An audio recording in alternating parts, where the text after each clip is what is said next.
फतेहपुर जनपद के बिंदकी नगर के चिल्ड्रन पब्लिक स्कूल में 7 दिवसीय समर कैंप का आयोजन किया गया, जिसमें लगभग 500 से अधिक बच्चों ने प्रतिभाग करते हुए अपनी प्रतिभा का लोहा मनवाया।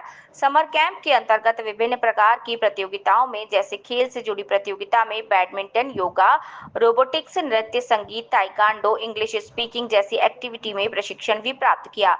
कार्यक्रम के समापन के पूर्व विद्यालय प्रबंध तंत्र और मुख्य अतिथि के रूप में सुनील श्रीवास्तव व निदेशिका प्राची श्रीवास्तव और नीता मिश्रा और प्रिंसिपल डॉक्टर नितिन तिवारी ने दीप प्रज्वलित किया। बच्चों ने स्टेज में आकर अपनी कला का प्रदर्शन करा।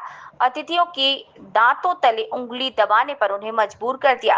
कार्यक्रम के समापन के बाद अपनी प्रतिभा का लोहा मनवाने वाले बच्चों को प्रशस्ति पत्र और मेडल प्रदान किए गए, साथ ही उज्जवल भविष्य की कामना की गई। अमरदीप त्रिपाठी, फतेहपुर।